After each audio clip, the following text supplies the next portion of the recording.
కట్టారు. ఈ ల్యాండ్ కావాలి కాబట్టి ఒకే అబద్ధాన్ని ఎక్కువసార్లు చెప్తే నిజమవుతుంది అన్న దీంతో వాళ్ళు పదే పదే రకరకాలుగా ఇది ఇల్లీగల్ బిల్డింగ్, ఇది బఫర్ జోన్లో బిల్డింగ్, ఇది దీన్ని అప్పుడు కట్టారు, ఇది బీఆర్ఎస్ గవర్నమెంట్లో కట్టారు, ఇలా రకరకాలుగా చెప్తుంటే మేబీ ప్రజల్లోకి అలా తప్పుడు సమాచారం వెళ్తుంది. మమ్మల్ని కూడా చాలా మంది మీరు బఫర్ జోన్లో కట్టుకున్నారట కదా అని అడుగుతున్నారు. ఎందుకంటే రిపీటెడ్గా ఒకే విషయం చెప్పేసరికి అదే నిజమవుతుంది. బట్ మా దగ్గర డాక్యుమెంట్స్ ఉన్నాయి. అక్కడ కూర్చొని మాట్లాడుతున్న ఆర్డీఓ గారికి, సీఎం గారికి అందరికీ తెలుసు ఇది లీగల్ గా కట్టిన బిల్డింగ్. అదే మహిళల్ని, పిల్లల్ని అందరినీ తీసుకొస్తున్నారు. ఇంకొకటి ఇక్కడే పుట్టి పెరిగారు చాలా మంది పిల్లలు మధుపార్క్ రిచ్ లో.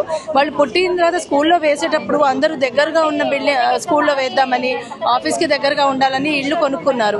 ఇప్పుడు మరి మమ్మల్ని వెళ్ళిపోమంటే మొత్తము మా లైఫ్ అంతా కూడా ఏదైతే ఇది చేస్తుందో, మా పిల్లలు ఇప్పుడు ఏ స్కూల్కి వెళ్తారు? వాళ్ళు స్కూల్ని మార్చలేము, మేము దూరంగా వెళ్ళలేము, మా ఆఫీసెస్ వెళ్ళలేము. మొత్తం అందరి లైఫ్స్ కూడా అంటే మార్పు కావాలనుకున్నాం కానీ ఇలాంటి మార్పు అయితే కావాలనుకోలేదు మేము. డెఫినెట్ గా మార్పు కావాలనుకుని చాలా మంది ఓట్లు వేశారు. బట్ వేరే రకంగా మారింది మా లైఫ్. అట్లీస్ట్ మా బిల్డింగ్ కి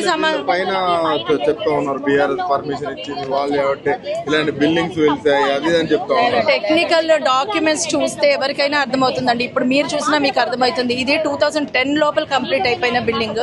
అప్పటికే కాంగ్రెస్ గవర్నమెంటే ఉంది. అది కాంగ్రెస్ ఇప్పుడున్న ప్రస్తుత గవర్నమెంట్ కి కూడా ఆ విషయం తెలుసు. తెలియకుండా ఉండదు, డాక్యుమెంట్స్ ఉంటాయి కదా. అబద్ధాలు ఆడుతున్నారు.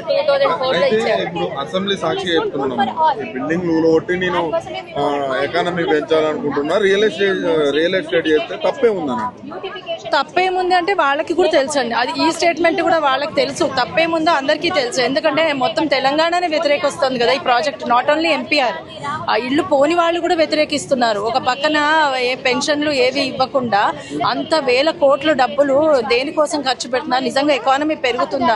మాతో పాటు 10,000 మంది ఇళ్ళని రోడ్డున పడేసి సాధించేది ఏం డెవలప్మెంట్ అవుతుంది?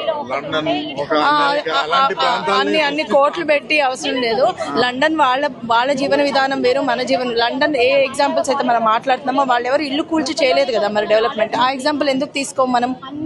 వాళ్ళు అక్కడ అది కట్టారని మనం కూడా ఇక్కడ జెయింట్ వీల్ కడతాము. మరి వాళ్ళు ఎవరు ఇల్లు కూల్చకుండా చేశారు కదా, మరి ఆ ఎగ్జాంపుల్ కూడా తీసుకోవాలి కదా మనము. తీసుకున్నాం. ఫైనల్ గా ఏం చెప్తున్నామంటే ఇప్పటికైనా కొంచెం ఆలోచించి ఇది నిజంగా ప్రజలకు ఉపయోగపడుతుందా, ప్రజలకు ఉపయోగపడే పని చేస్తే నెక్స్ట్ టర్మ్ లో కూడా మీరే సీఎం అవుతారు. ఇందిరమ్మ ఇల్లులు పేదవాళ్ళ కోసం కట్టించినవండి మేము. ఈఎంఐలు కట్టి లక్షలు పే చేసి ప్రతి నెల ఈఎంఐ కడుతున్న వాళ్ళ కోసం ఇందిరమ్మ ఇల్లు అవసరం లేదు. మాకు మా ఇళ్లలో మమ్మల్ని ఉండనివ్వండి. పేదవాళ్ళకి ఇల్లు లేని వాళ్ళకి ఇందిరమ్మ ఇల్లు ఇవ్వండి. మమ్మల్ని తీసుకెళ్లి ఇందిరమ్మ ఇళ్లలో ఉన్నా మేము ఉండలేము. పేదవాళ్ళ కోసం ఉపయోగించండి.